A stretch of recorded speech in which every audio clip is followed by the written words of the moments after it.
Mga kasayan, malabo na bangan yung headlight lens. Ngayon kasayan, magpapalit tayo ng headlight lens. Ano? Kahit wala ka pang alam sa pag-wiring, pwede mo nang palitan to nang hindi mo gagalawin ang yung wiring. Ito siya kasayan. Yung pinaka lens lang niya.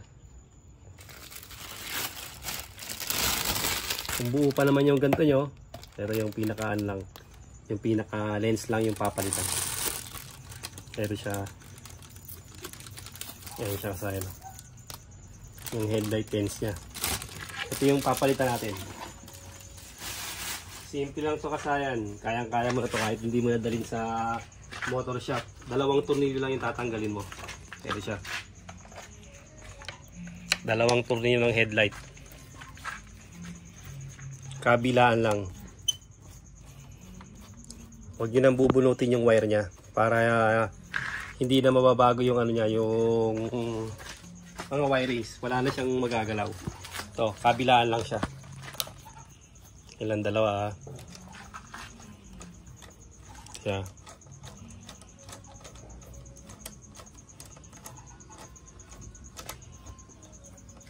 Tapos pag natanggal na yung tornilyong 2, malalabas na yung ano natin. Makakalabas na yung headlight.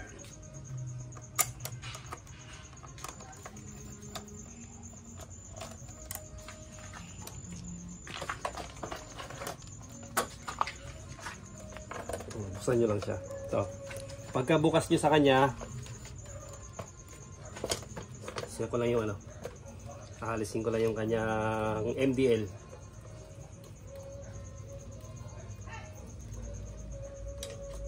Yan. Para yan yung nakadikit sa kanya. Bulot lang. Tapos, ito, huwag nyo na siyang ilayo. Ganito lang, oh. Ito lang yung tatanggalin nyo sa kanya. Buksan nyo lang to. Yan. Tapos, pihit pa kaliwa. Yan, pakaliwa, tanggal na siya, tanggal na agad siya. Yan, oh. Tapos, ready nyo lang ulit ito dyan. Ito na. Tapos, ito yung tornilyo niya, oh. Yung kabilaan. Pakihawak mo dito. Ito, yan.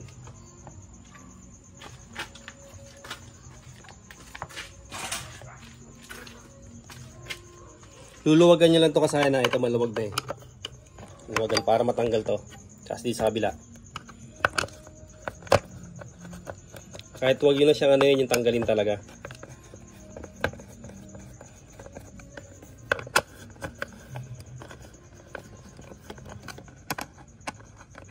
Luwagan lang siya. Ganun. Pagka natanggal na siya, tanggal na siya. Ito pa pala yung ano. Kailangan nyo palang tanggalin to. Patayo. Baka mo pa ganyan na. Yan. Ito siya, oh. Ito naman yung tatanggalin nyo dito. Yung tornilyo na to. Kasi ito yung adjustan ng ano, ng headlight. Pag masyado siyang mataas o masyado siyang mababa.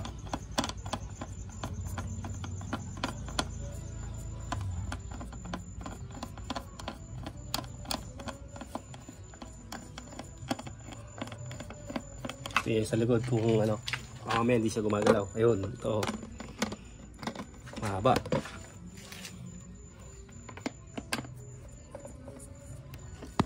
Tutukan mo doon sa kabila kung gumano, lumuluwag yung ano.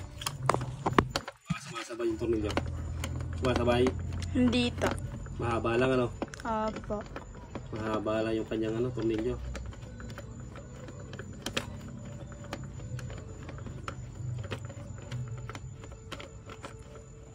Ito kasi ang adjustan niya ng ano. Malayo pa? Konti na lang to.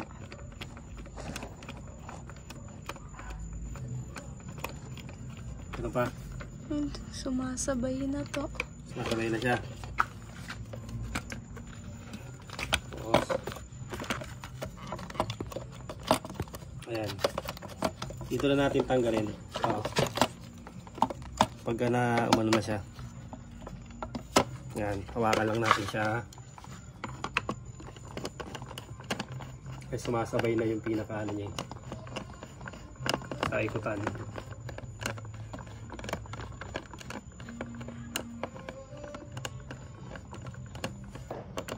Malaki pa? Maliit na lang to. Okay na.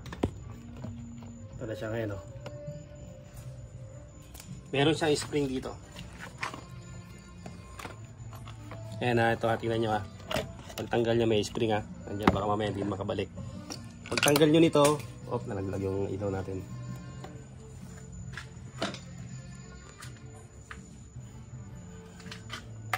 Tapakayawak. Tingnan natin yung ating lens.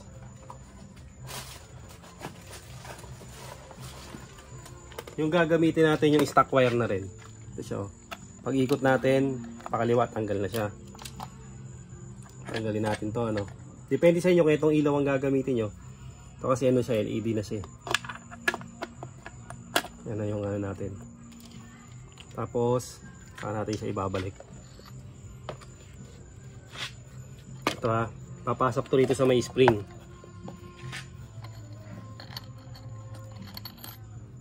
Yan, papasok natin sa may spring. Pasok, ilak muna natin siya ng konti. Para hindi siya may walay.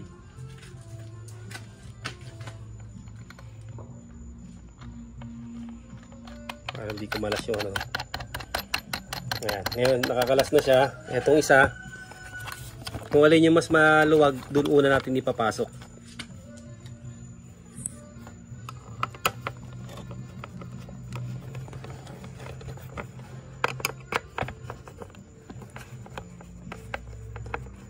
Pwedeng tanggalin yung tornilyo, pwedeng hindi kung makakapasok. Kung makakapasok na siya, kahit di na siya tanggalin.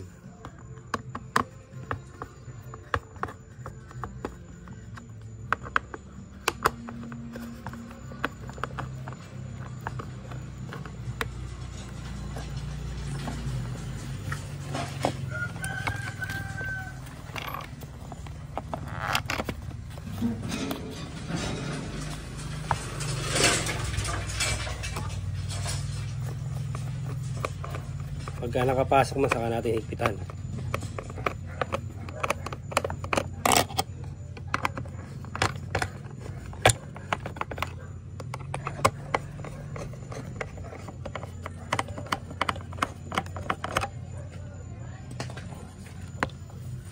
Tapos to, ito na ulit, babalik na ulit natin. Kung kanina sa pakaliwa, ngayon naman pakanan.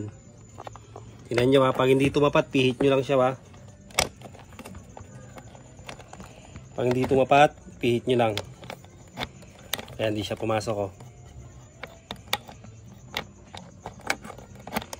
Ibig sabihin, mali.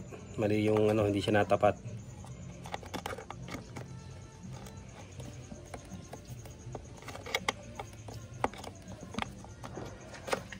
Tatlong kanto, ha.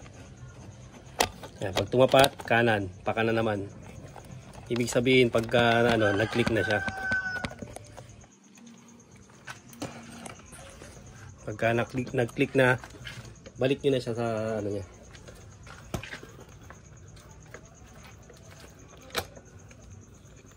Ganyan lang muna natin para mag-ano lang siya. Lalak lang natin para mabilis. Yan. Tapos, i-adjust nyo na siya rito. Tutuloy nyo na ulit, ibabalik nito sa dati. Pagka mataas ang ilaw o mababa, dito lang kayo mag-a-adjust.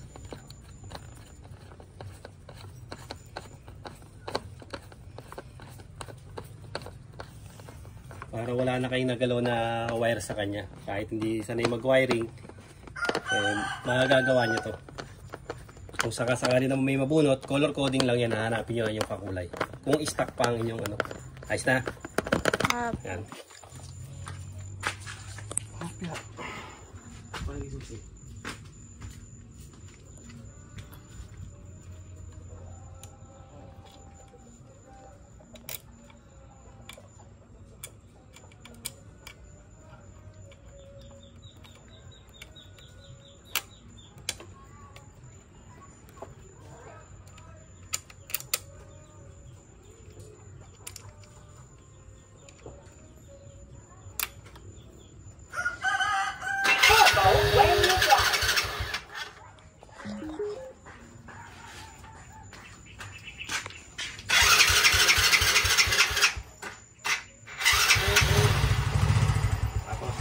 siya kasayan. Kung okay na yung kanyang ilaw.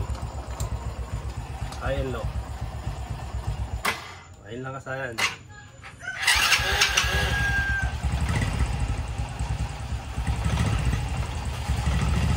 Ganun lang kasayan yung pagpapalit ng ng headlight lens sa ating XRM 110, XRM 125. Yung parehas niya.